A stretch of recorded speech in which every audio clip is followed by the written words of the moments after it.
지금 한국교회가 정상적인가? 지금 한국교회 희망이 있습니까?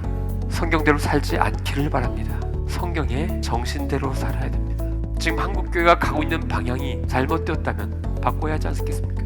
아무것도 하지 않으면 아무 일도 일어나지 않을 것입니다. 그래서 지금까지 있던 전통적인 목회를 한번 거꾸로 가보자 라고 하면서 시작했던 목회가 삐딱 목회입니다.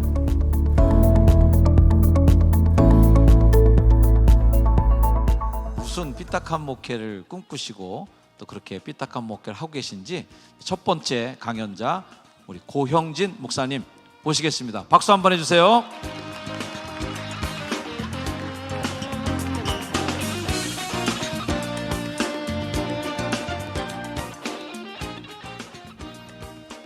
만나서 반갑습니다. 삐딱한 목회, 좀 불편하게 들릴 수 있을지 모르지만 왜 제가 삐딱한 목회를 하게 되었는가 시작을 해보려고 합니다. 지금 화면에 나와 있는 것들은 저희 교회 외벽에 붙어있는 현수막입니다. 보통 2달에 한 번 아니면 1달에 한 번 정도 이 외벽을 계속 바꿉니다. 근데 제가 담임 목사 지금 18년째 하고 있는데 단 한 번도 저 외벽에 성경 구절을 써본 적이 한 번도 없습니다. 아까끔 방탄소년단의 노래의 가사였다면 지금은 드라마의 한 대화입니다. 자, 이렇게 삐딱 목회를 하게 된 가장 큰 이유가 뭘까? 지금 한국교회가 정상적인가? 라고 하는 질문에서 시작했습니다. 그런데 여러분이 알고 있는 것처럼 우린 지금 어디로 가고 있는가를 스스로 물어봐야 됩니다. 1960년대 이후에 잘 살아보세 물질 만능주의가 지배해 왔습니다. 그 결론이 뭐냐? 성수대교 붕괴, 세월호, 삼풍백화점. 오로지 돈만 벌면 되는 수단과 방법을 가리지 않고 나온 결론이 지금 저 결론의 모습으로 나왔습니다. 자, 그렇다면 종교는 어떻습니까? 여러분이 알고 있처럼 1960년대 이후에는 수단과 방법을 가리지 않고 부흥과 전도를 했습니다. 믿는 사람이 어떻게 생각하든지 관계없이 오로지 부흥, 전도, 성장, 교회 건축 이거에 목숨을 걸었습니다. 교회 성장주의가 2000년도까지 거의 그 방향으로만 달려왔습니다. 자, 그 결과 어떻게 나왔습니까?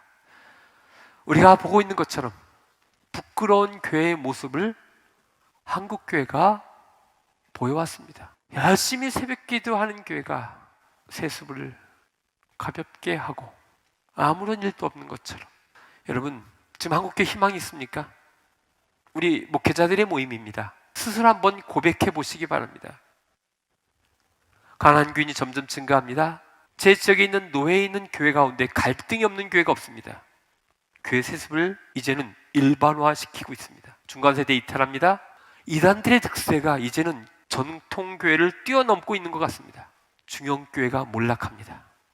교회 학교 없는 교회들이 80% 이상이라고 말합니다.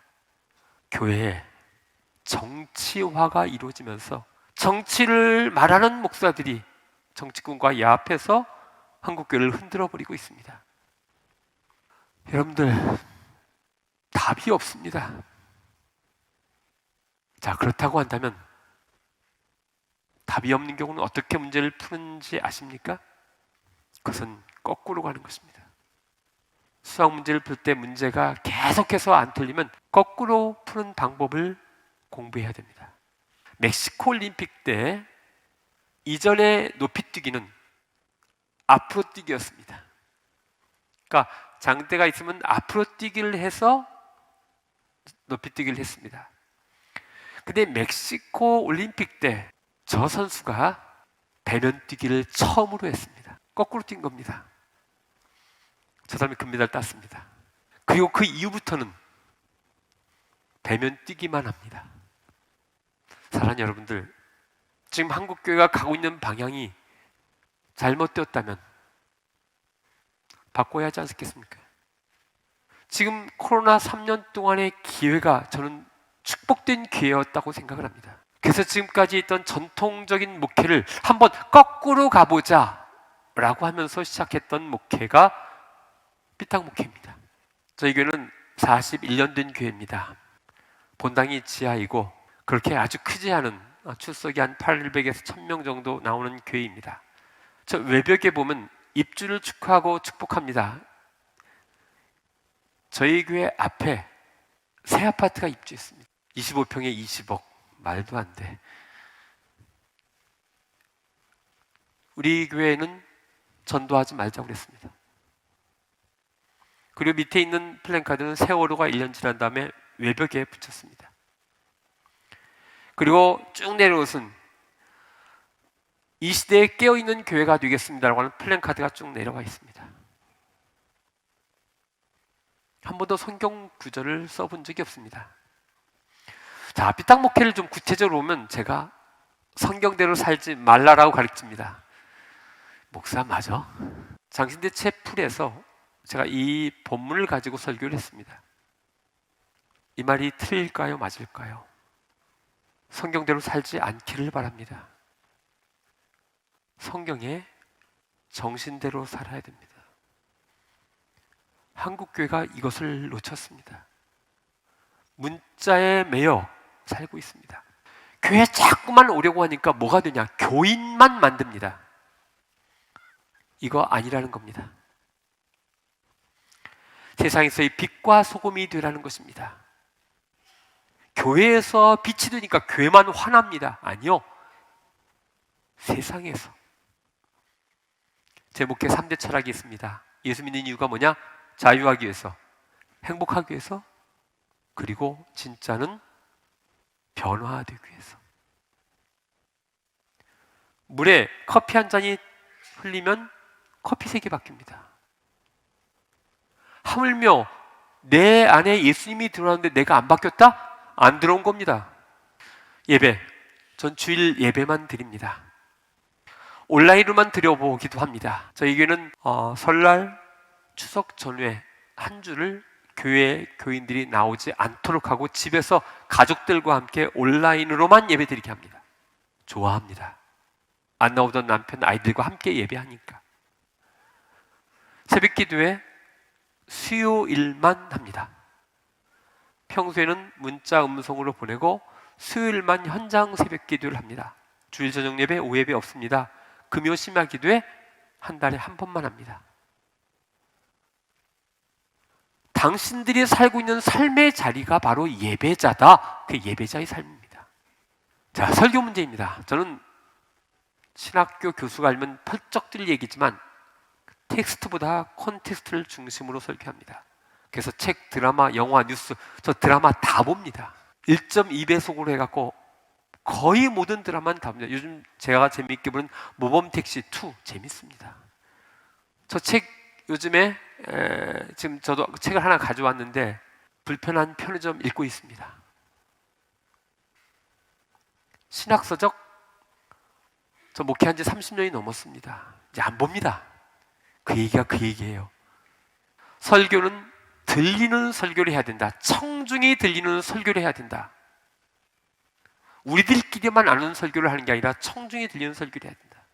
교회 운영은 저 담임 목사 신방하지 않습니다. 제가 처음 부임해서 신방하지 않겠다고 했습니다. 왜냐하니까 신방하고 나면 설교를 못합니다. 이 집에 신방했는데 빚이 있습니다. 그럼 돈 문제 가지고 신방하기 어렵고, 이 집에 이혼이 있습니다. 그러면 가정 문제 이해하기 어렵고, 그래서 저는 신방을 안 하고 아무것도 모르는 척하고 하고 싶은 얘기 다 합니다.